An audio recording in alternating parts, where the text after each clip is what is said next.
नागरिकक व्यक्तिगत तथा जैविक विवरण समावेश भेल राष्ट्रीय परिचय पत्र बनेबाक काज देश के विभिन्न जिला में चलि रहल अछि। धनुषा जिला प्रशासन कार्यालय में सेहो राष्ट्रीय परिचय पत्र बनेबाक हेतु सर्वसाधारण के भीड़ देखल गेल अछि।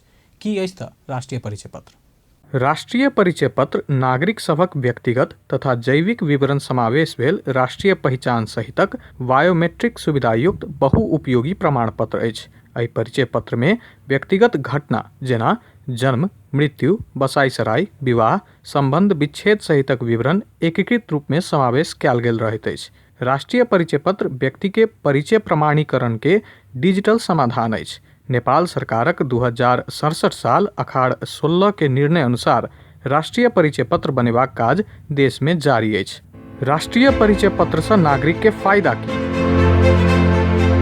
व्यक्ति के राष्ट्रीय पहचान पत्र के रूप में राष्ट्रीय परिचय पत्र रहत, तहिना मतदाता परिचय पत्र के रूप में सेहो काज करत। सब किस्म के सार्वजनिक सेवा प्राप्त करबाक आधार के रूप में काज करत। सामाजिक सुरक्षा कार्ड के रूप में सुरक्षा व्यवस्थापन के लेल सहयोगी अभिलेख के रूप में ई कार्ड काज करत। अतबे नहीं और सार्वजनिक सेवा संगे राष्ट्रीय परिचय पत्र प्रणाली के आबद्ध केला बाद सार्वजनिक सेवा प्रदायक निकाय सब झंझट रहित, छोट समय आ कम लागत में सेवा प्रदान करबाक संभव हैत। नेपाली नागरिक सभक खास सूचना एखन धरि सरकार संग नहीं भेला सँ नागरिक के सूचना व्यवस्थित करबाक प्रक्रिया के रूप में राष्ट्रीय परिचय पत्र के लेल जाइत अछि। परिचय पत्र में नागरिक के विभिन्न क्षेत्रक विस्तृत विवरण रहला सँ देश में अपराध नियंत्रण तथा मतदान जेहन कार्य में महत्वपूर्ण भूमिका निर्वाह करैत अछि। अपराधीहरूको विवरणदेखि लिएर उसका सम्पूर्ण विवरणहरू, कोही व्यक्ति कुनै अपराधमा संलग्न भए नभएको अथवा सही कुन हो गलत कुन हो, यसमा चाहिँ धेरै जसो चाहिँ आँखाको चाहिँ देखि लिएर अंगूठासम्मका चाहिँ टेक्निकल रेकर्डहरू राखिन्छन्। त्यो हिसाबले यो अत्यन्तै भरपर्दो डकुमेन्ट हो। प्रत्येक व्यक्ति के फरक फरक रूप में उपलब्ध कराओल जाय वाला सांकेतिक अंक राष्ट्रीय परिचय पत्र में राखल जाइत अछि।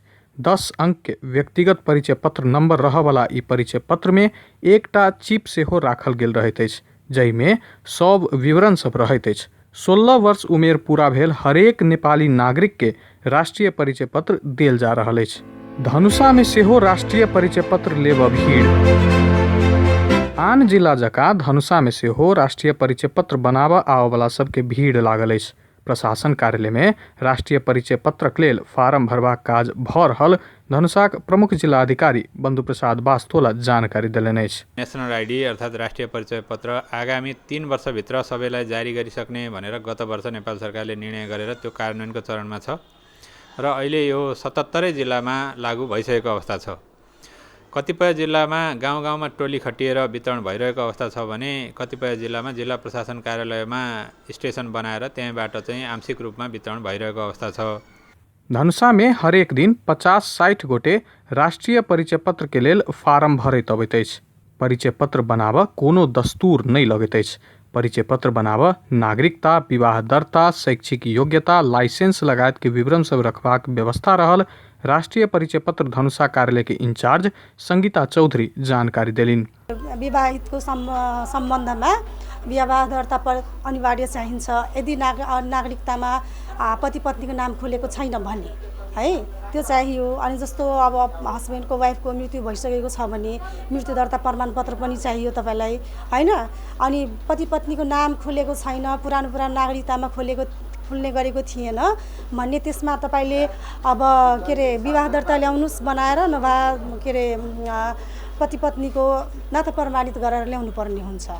परिचय पत्र बनेबाक क्रम में 10 आंगुर के छाप, आँख के रेटिना स्कैन आ डिजिटल हस्ताक्षर लगायत के प्रक्रिया पूरा करऽ पड़ैत अछि। पर्ने अनि त्यसपछि भेरिफिकेसन अफिसरबाट सिग्नेचर गरेर ल्याउने अनि छापछाप लगाएर त्यसपछि यहाँ आउँदाखेरि हामी फर्म भर्छौँ। फर्म भरिसकेपछि 10वटा औँलाको हातको 10वटै औँलाको छाप लिने।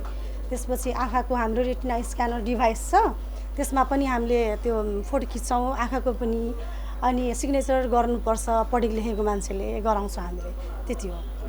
नागरिकता के हैसियत की रहत? वर्तमान समय में नागरिकता कोनो व्यक्ति के आधारभूत पहचान आ राजनीतिक हैसियत देने अछि। यद्यपि व्यक्तिक पहचानक लेल राष्ट्रीय परिचय पत्र सेहो कायम हैत, मुदा राजनीति तथा नागरिकक हैसियत के लेल तत्काल नागरिकता के समेत निरंतरता देबाक सरकारक योजना अछि। एहि बाहेक कोनो सेवा सुविधा लेब, बैंक में खाता खोल, सिम कार्ड कीन लगायत के प्रयोजन के लेल नागरिकता राखल जेबाक बाध्यता के अंत हैत। अगिला 2 वर्ष भीतर देश के सब नागरिक के राष्ट्रीय परिचय पत्र उपलब्ध करेबाक सरकारक लक्ष्य अछि। आशा कयल जाय जे ई परिचय पत्र भेटला बाद आम नेपाली नागरिक कागजी कारोबार, व्यापार, रोजगार लगायत अन्य विभिन्न क्षेत्र सब में सहजताक अनुभूति करत। अपन टेलीविजनक लेल कैमरा में सुमित शाहक संग राजेश झाक रिपोर्ट।